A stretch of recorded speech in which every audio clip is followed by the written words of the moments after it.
Hello, everyone. I hope that you're doing amazing wherever you are in the world. My name is Shikha, and I welcome you to my channel. I'm so grateful that you're listening, subscribing, and commenting. And as you can see, I'm recording indoors today. It is cloudy outside, and it might actually even rain. I'm not sure, but so I decided, okay, let's keep it simple. Let's just sit on my desk and get some videos done. So, in this one, I wanted to speak to you about my childhood actually. Because I've been noticing that a lot of people have been messaging me and saying, you're doing really well for yourself, or you've kind of gotten over whatever it was that held you back. How did you do it? You must have had a really good childhood, or your parents must be very supportive. And I'm like, yeah, definitely, my parents are very supportive. Everything is awesome, but I went through a lot of weird things when I was younger too. Not to blame anyone or to, yeah, just not to blame anyone. It's just the way it is. That's life. That's lessons. I think we all need to go through this, right? So what I really wanted to do through this video is to kind of make you understand that no matter the person that you're looking at, no matter what they are right now, they've been through a billion things in their life, right? And so I wanted to give you a little bit of an idea of, what I believe happened in my childhood. So many things happened in my childhood, but some of the things that made me feel alone and made me have this sense of emptiness inside of me. And when I was a child, I mean, a very young child, I was extremely, how do I say it? Bubbly and vivacious and adventurous. I was actually extremely brave, actually.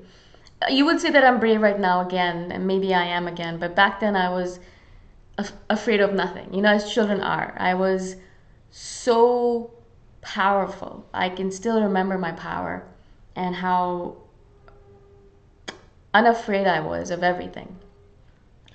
And then life happened obviously, and people came into my life, teachers that perhaps put me down or pushed me up, and my parents were having a lot of issues with their own stuff, and so obviously they didn't have as much time to deal with me.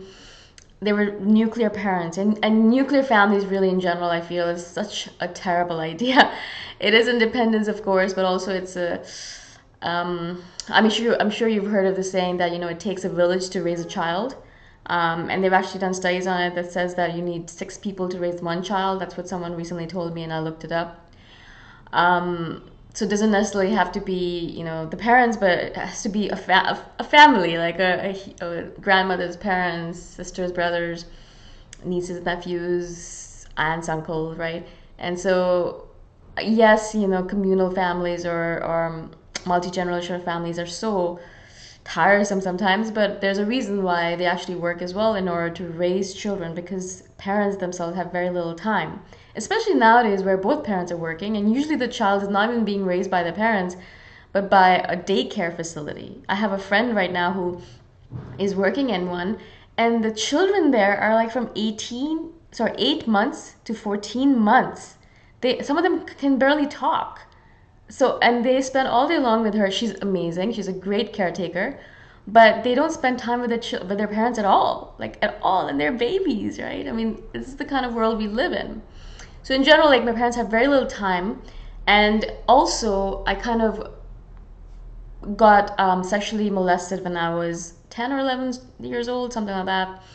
And that all of it, all of whatever life was, life kind of pummeled me down a bit or gave me a lesson, if you want to look at it that way.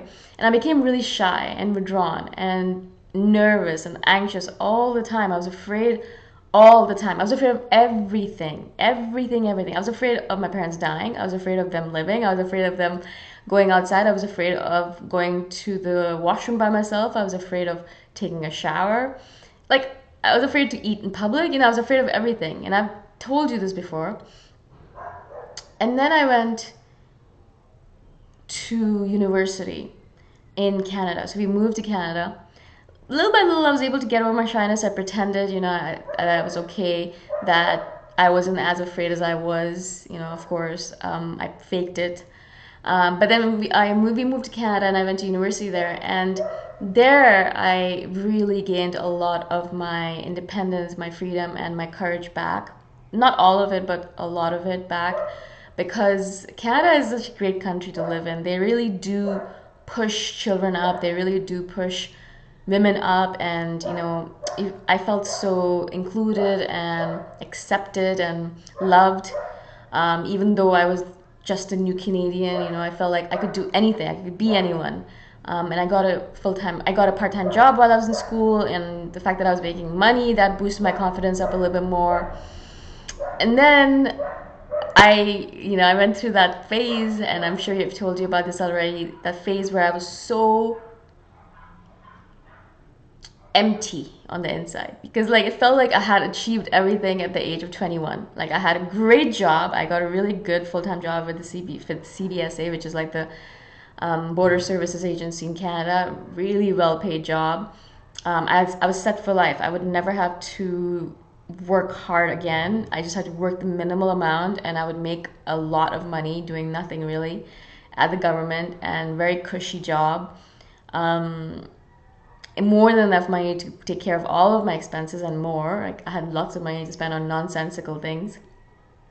But of course, as you can imagine, I felt like, oh, wow, is this it? Okay, so yeah, I'm just gonna work at this job forever, and then I'm done, and then that's it. That's life. And of course, it felt really tiring to even think about the fact that I would have to work for the next 50 years or whatever it might be, 45 years or more or less, in that position. Or maybe even if I moved around, to be surrounded by those lackluster people who didn't have that many goals or ambitions or aspirations for life, it made me feel so exhausted, just the thought of it, right? And so I started searching. I wanted to find something different, something new, something more, something that would challenge me, something that would enthrall me, something that would inspire me, something that would make me feel come alive from the inside out. And that lingering sense of emptiness, and I just had a conversation with someone about this, that sense of emptiness, that sense like, is this all there is? Like, and I think that this affects more people who have everything in life, right? And we're just given it, or we were not just given it, but we just got it somehow, or we found it, or we made it, and then we have it, and then we're done, right? And so we got it, and then we're like, okay, so that's it. I don't have to do anything else. I just let rest on my laurels for the rest of my life. It feels empty somehow, right?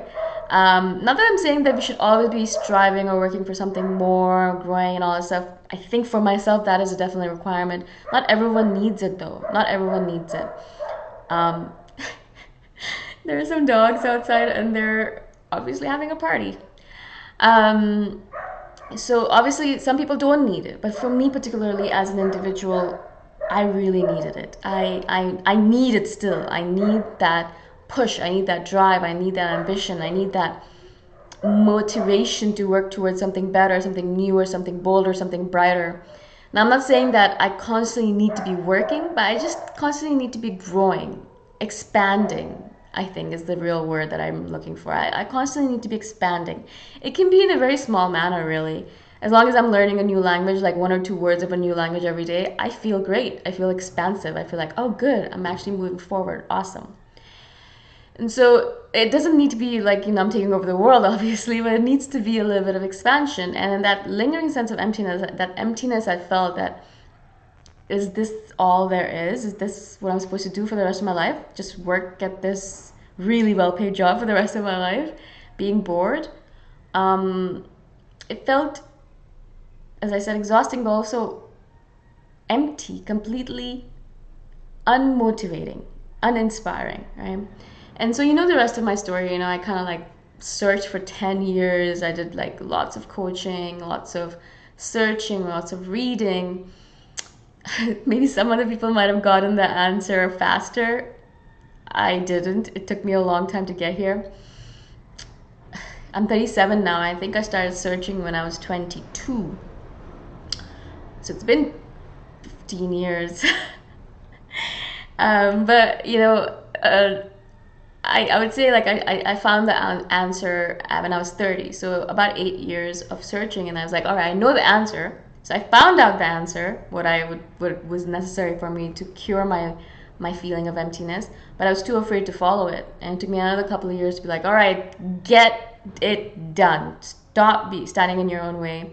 Stop being such an idiot. Go on. You can do it. Just keep on going. I know you can do it. And then pushing myself forward, right? So it took me a long time to get here, as you can imagine. I'm not there yet. I would say like I'm extremely content now, and I'm really happy with the way things are going. But I have so much more to learn. Actually, in fact, the more I learn, the more I realize I don't know anything. And you've seen my videos, I'm sure. Maybe some of you have seen me from the beginning, and you know I've made a lot of progress in the person that I am, but there's so much more work to be done. And so I'm excited. I'm actually really excited because it is fun. For me, I love this, right? Like if it was all over and I was perfect, or if that's even possible, but if I was there, at the grand goal or whatever that goal is, what then, right? What are you gonna do then? After that, what do? You just sit around and wait to die? I mean, like, it seems so futile, right?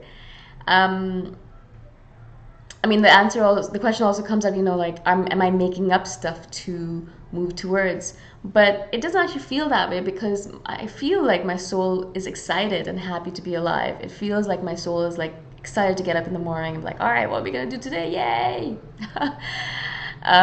Some days it's not. Some days I'm like, oh my god, I just want to sleep in. But most days I would say 95%, 90% of the days I'm like really excited to get up and really excited to be alive and excited to get stuff done. So I wanted to share a little bit of my past history. Maybe you're interested, maybe you're not, and you're like, oh my god, this is boring. My story seems very interesting to me, but it might not be to you. But I wanted to share this because I wanted to let you know that if you're struggling right now in life, that's okay because everyone goes through that struggle. You might look at the end result and you look at what I'm doing right now and you're like, oh yeah, she's a healthy INFJ and everything's perfect in her life. She has nothing to worry about. Yeah, but it took me 50 years to get here, right? And to realize that it's okay if you're struggling right now. It's okay because it's just a valley and the peak is coming, and little by little you'll get there as well. Everyone goes through this, like everyone. Sometimes those valleys are a little bit shorter, perhaps. My valley was really long. Maybe yours won't be that long. Maybe it'll be a year or two long, years, 2 or 3 years maybe, and then you'll be done. Maybe it'll be longer, who knows? But like that's not the point. The point is that it's okay. Yeah, no need to berate yourself for it. There's nothing wrong with you because you're going through this. Everyone goes through it, really, truly, I promise you. Okay. If you have questions about this, let me know and I shall do a follow-up video, of course.